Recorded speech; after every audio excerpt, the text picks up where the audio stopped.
hate. A nationwide boycott of Jewish-owned shops and businesses sees brown shirts man the blockade.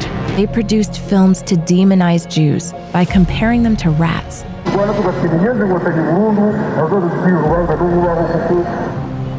Propaganda. Die Partei ist Hitler! Hitler aber ist Deutschland, wie Deutschland Hitler ist! Hitler siegt! Породивший нас для великой и счастливой жизни! And misinformation are not new. But the digital age has changed one thing: speed. Today, hate can spread with just a single tap. Messages that once traveled slowly through letters, newspapers, or word of mouth now reach millions instantly. The distance between sender and receiver is almost non-existent. It is as if time has conquered space. In his book, The Condition of Postmodernity, Marxist geographer David Harvey explains the idea of time-space compression. He argues that capitalism has steadily reduced the barriers of distance and time, shrinking the world until it sometimes feels as if it's collapsing in on itself. Harvey says this doesn't just change how fast we move through the world, but how we perceive it. This means when everything happens in real time, our sense of space, distance, and even truth begins to blur. And in that blurring, in this compressed digital age, hate becomes infinitely scalable. And in India, that hate has found a rising target. Social media space that is teeming with hatred directed at Muslims. This video was basically a call to unleash genocide on Muslims to ethnically cleanse India's Muslim population. Over the past decade, hate speech against Muslims has exploded not just on the streets, but across our screens. From WhatsApp universities spreading conspiracies, to AI-generated Islamophobic images, to apps designed to humiliate Muslim women, to videos openly calling for genocide of Muslims circulating freely, digital hate, particularly against Indian Muslims, has become a norm. To understand why hate spreads so easily online, we need to look inside the platform itself. Every second you spend online, do you ever wonder what happens behind the screen? You're scrolling through posts, videos, and memes. But what about the platforms? They're scrolling through you. Biggest companies in Silicon Valley have been in the business of selling their users. Advertisers pay for the products that we use. Advertisers are the customers. We're the thing being sold. The classic saying is, if you're not paying for the product, then you are the product. Every hesitation, every click, every pause of yours is all recorded, analyzed, and fed back into a loop designed to keep you watching. But why do they want to keep you watching? These platforms began as spaces to connect people. I built the first version of Facebook because it's something that my friends and I wanted to use at Harvard, a directory and a way to connect with the other people around us. And I could share what I was doing, and maybe I could also see what other people were doing. But we don't pay for them, yet they're worth trillions. So how do they make money? The business model is advertising based. And when you have an advertising based business model, your objective is to get more people to pay attention to your product and to pay attention longer each and every day. So the longer you stay, the more ads you see, and the more ad revenue you generate for them, the more valuable your attention becomes. This idea isn't new. In 1971, Herbert A. Simon, a Nobel laureate in economic sciences, warned that a wealth of information creates a poverty of attention. He called it the attention economy. And here, your scarce attention becomes a valuable commodity. Social media campaigns turn that insight into a business model. Because if attention is scarce, whoever can capture it owns the market, thus monetizing your attention. That thought process was all about how do we consume as much of your time and conscious attention as possible. It's a social validation feedback loop because you're exploiting a vulnerability in human psychology. If these platforms are designed to keep you hooked, what kind of content keeps you hooked the longest? Polarization has a home field advantage. in terms of the business model. The natural function of these platforms is to reward conspiracy theories, outrage, what we call the race to the bottom of the brainstem. The algorithm doesn't understand politics or hate, it understands performance. And in a world where polarization performs best, that's exactly what it learns to optimize. Huge new Pew Research Center study of 10,000 American adults finds us more divided than ever, with personal and political polarization at a 20-year high. In 2018, a MIT study analyzing 126,000 stories tweeted by 3 million users over more than a decade found that false news is 70% more likely to spread faster and further, and it reached 1,500 people 6 times faster than accurate news. But why does falsehood travel faster than fact? Is it just the users to blame? Meta ran an experiment once where they were trying to see, for example, they classified 2 groups of content. They had good for the world content, which was stuff that they thought was like not disinformation, it was truthful, it was interesting, it was important, and bad for the world content. So like misinformation, disinformation, harmful information, hate speech, whatever. And they discovered that people were more likely to spend time looking at bad for the world content, right? And so they had a choice. Do we alter the algorithm so it shows less bad world content? Or do we, not do that? And they decided not to intervene too much in negating the bad for the world content. That single choice to let harmful content run captures the core of the problem. Our brains are wired with negativity bias, where negative events and information have a greater impact on a person's psychological state than positive or neutral events of the same intensity. This isn't because people are inherently evil. It's an evolutionary adaptation. Our ancestors, who were more alert to threats and dangers, were more likely to survive. So our brains evolved to prioritize negative information for safety and survival. Tech companies know this, and instead of protecting users from it, they design for it.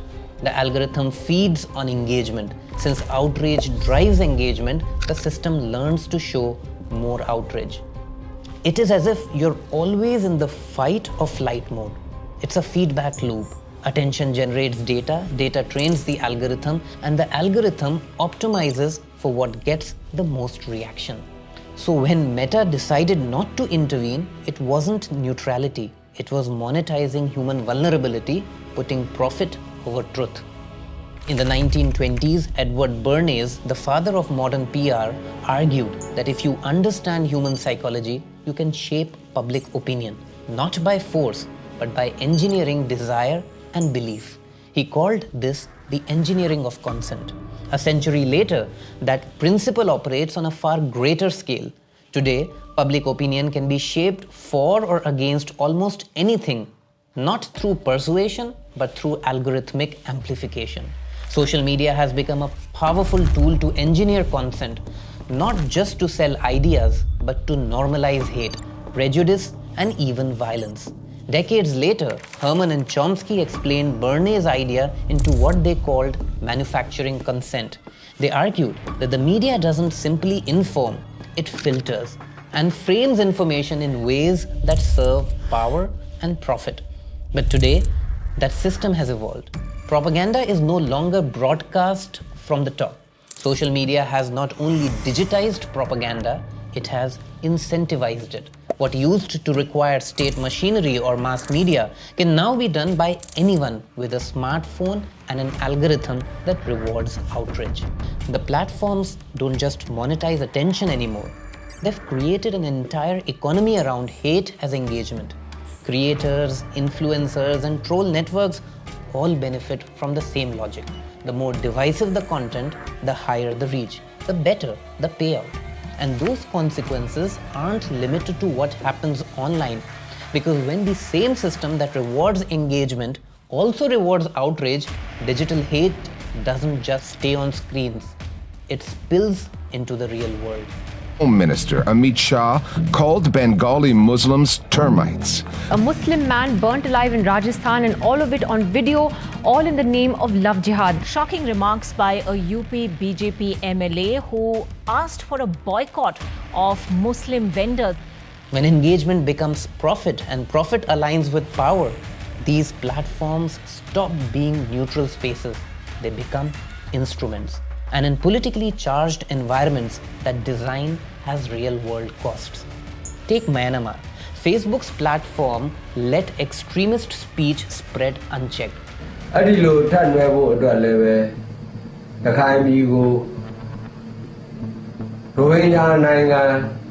Fueling the 2017 Rohingya genocide.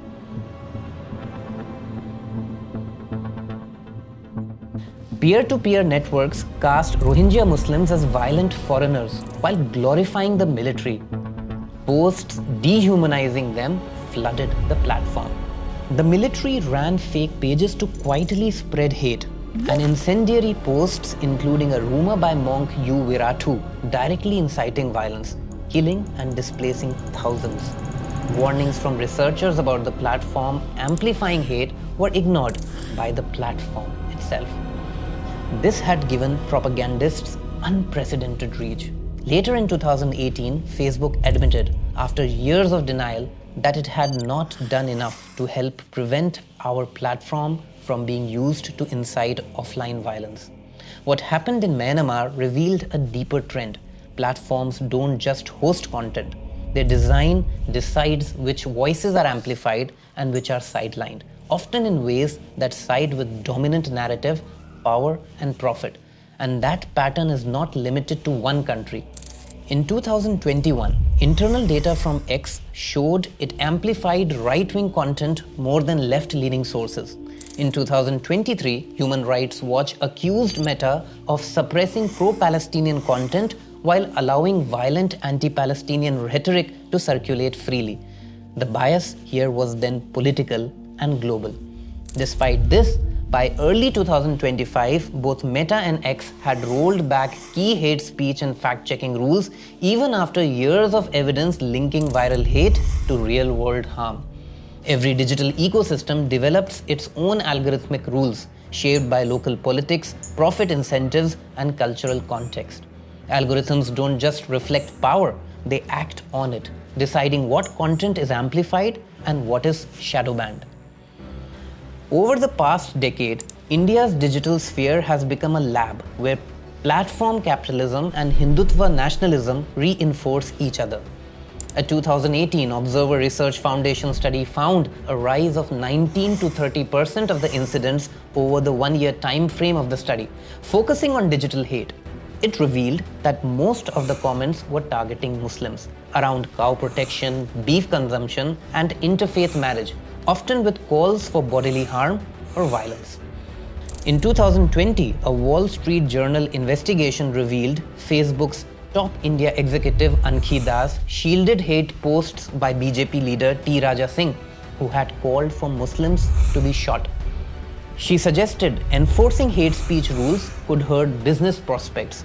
After the Delhi pogrom, an inquiry found Facebook complicit in letting hate go unchecked. In 2024, India Hate Lab documented 1,165 offline hate events, a 74% jump from 2023. Almost 1,000 of them began as social media broadcasts. Facebook hosted nearly half of them. 98% stayed online. The peaks matched election months, showing how digital hate scales with political mobilization. Meanwhile, X blocked accounts of hate crime trackers like India Hate Lab and Hindutva Watch on Indian government orders, not because they spread hate, but because they tracked it. The irony is clear. The algorithm that amplifies hate also silences those documenting it. At the same time, far-right figures like Yati Narsinghanand, who once called for genocide at Haridwar's Dharm Sansad, मुसलमानों को मारने के लिए तलवार की आवश्यकता नहीं होगी, क्योंकि अब तलवार से आपसे वो मरेंगे भी नहीं. तलवार से नहीं मरने वाले हैं वो. आपको टेक्निक में उनसे बहुत आगे जाना होगा. वो बहुत अच्छे हथियार लिए हुए बैठे हैं. Continue to thrive online. His speeches circulate through WhatsApp groups and YouTube clips, turning hate into both ideology and revenue. So here, when the state benefits from the communal polarization and corporations benefit from engagement, hate becomes a shared enterprise, a two-way profit, one political, one financial. India today stands at the center of a disturbing global pattern. In 2022, reports found that India topped the world in online anti-Muslim hate posts and saw the third largest spike in Islamophobic tweets. What that means is not just a statistic, it's a signal that the world's largest democracy has become a digital factory of hate where communal propaganda is produced, scaled, and exported through algorithms engineered for outrage. जितने भी दुकानदार साथी हैं अपने दुकानों से मुसलमान कर्मचारियों को निकाल दें। नमाज नहीं हो गया। Shocking calls for economic boycott of Muslims. But this didn't happen by accident. It's the result of a system where political power, corporate profit, and digital design align. When hate drives engagement and engagement drives revenue, hate becomes infrastructure, built into the code, rewarded by the market, and weaponized by politics. And this is why it matters. Because the algorithm that rewards hate doesn't just shape what we see online, it reshapes democracy itself. It normalizes violence, distorts truth, and corrodes the very public sphere that democracy depends on. But the algorithm itself isn't the enemy. The problem lies in how it's designed and for whom. Digital technologies doesn't exist in isolation. They replicate and amplify the inequalities and hierarchies already present in society. What we call neutral technology often mirrors the interests of power. In the next episode, we will go deeper into this, into digital sovereignty, how power moves between corporations and states, how platforms become instruments of governance, and how sovereignty in digital spaces isn't absolute but negotiated, shaped by profit, ideology, and control.